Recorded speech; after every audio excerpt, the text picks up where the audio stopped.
दोस्तों मैंने सुना था कि बेगाने की शादी में अब्दुल्ला दीवाना। दोस्तों जैसा कि कहावत है वैसी अब बात सही हो गई है, लेकिन थोड़ा सा अंतर हो गया। अंतर ही हो गया कि इस बार अब्दुल्ला बेगाने की शादी में दीवाना नहीं हुआ है, अब्दुल्ला भारत और चीन के विवाद में दीवाना हो गया है। चाचा जान, आपके जो खूबसूरत मंसूबे हैं ना चीन और पाकिस्तान के मदद से 370 हटा देने का, तो आप तो ये बात अच्छे जानते हैं कि 370 हटने का परिणाम क्या होगा। 370 हटने के साथ ही भारत का नियंत्रण जम्मू कश्मीर से अलग हो जाएगा और नहीं तो बहुत कम हो जाएगा। आपकी ही इच्छा है, लेकिन चचा आपको ये बात पता होना चाहिए कि चीन में ना ऐसी डेमोक्रेसी नहीं है और ऐसी आज़ादी नहीं है, ऐसी मौज थोड़ी है। वहाँ पर आप थोड़ा सा इंटरनेट वगैरह सर्च कीजिए और थोड़ा सा टिप टॉप कीजिए, जमाना चल रहा है हाईटेक। आप पता कीजिए कि चीन में क्या मीडिया इतना सक्रिय है। चीन में मीडिया पर बहुत प्रतिबंध है। और चचा मैं आपको अच्छे से जानता हूँ, आपकी एक आदत है अपने भोंपे को जोर से खोल देने की। थोड़ा सा कुछ नहीं हुआ, अपने भोंपे को जोर से खोल देते हैं, ऐसा हो जाएगा, आग लगा देंगे, मार करवा देंगे, क्या क्या ना करते हैं। अब सोचिए अगर चीन के अंतर्गत अगर आप आ गए, क्योंकि अगर 370 चीन और पाकिस्तान के वहाँ से हटेगा तो जाहिर सी बात है चीन अपना दादागिरी चलाएगा, और चीन तो इसमें माहिर है। चीन तो चंदा देता है देशों को, जैसे देखो पाकिस्तान को भी चंदा दे रहा है। कुछ दिन बाद देखिएगा पाकिस्तान चीन के अधीन हो जाएगा।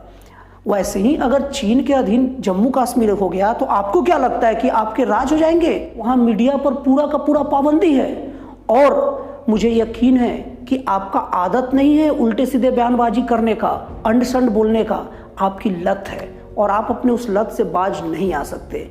और अगर चीन के अंदर में जम्मू कश्मीर हो गया और एक बार भी अगर आपने अपने इस लत पर कंट्रोल तो पा पाएंगे नहीं, मतलब आपने इस लत का उपयोग करते हुए एक बार भी उसके विरोध मुंह खोल दिया ना, तो समझ लीजिए चीनी लोग कहाँ कहाँ मारते हैं और कैसे कैसे मारते हैं, ये तो सब समझ ही गए होंगे। व्यूअर, अब मेरे से क्या बुलवा रहे हैं आप लोग।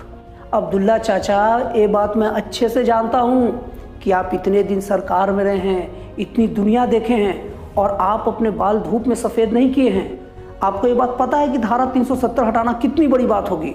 66% लोकसभा के सांसद, 66% राज्यसभा के सांसद, और उसके बाद पूरे राज्यों का अनुमोदन। 2029 के बाद मान लीजिए कोई सरकार आ भी गई तो सोचिए मोदी जी के कारण पूरे देश में राष्ट्रवाद का पूरा लहर फैल जाएगा। 2029 तक सबको समझ में आ जाएगा कि राष्ट्रवाद होता क्या चीज़ है।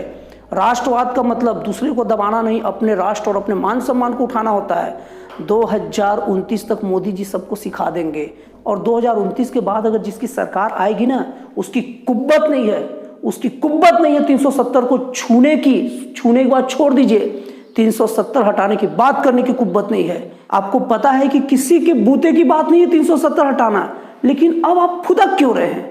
इसका कारण मैं बता दूं, क्योंकि आपको ऐसा लगता है कि जम्मू कश्मीर अब वही जम्मू कश्मीर है पहले की तरह, जैसे कि आप कभी उल जुलूल भाषण देके जम्मू कश्मीर से बाकी राज्यों का नाता तोड़ देते थे, और वहाँ पर लोग ज़्यादा शिक्षित भी नहीं थे, ज़्यादा पढ़ाई लिखाई नहीं कर पाते थे, तो वहाँ कोई चीज़ का कनेक्टिविटी नहीं थी, तो वहाँ के लोग जागरूक नहीं थे।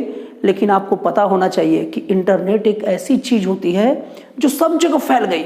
वो बस इंटरनेट का टावर और मोबाइल पहुँचने का देर होता है चाचा जान, और जानकारी तो सट पहुंचता है। तो अब हर युवा और हर जम्मू कश्मीर के लोग समझने लग गए हैं कि ये आपकी केवल वोट बैंक की राजनीति है, और ये अब धीरे धीरे खत्म हो रही है।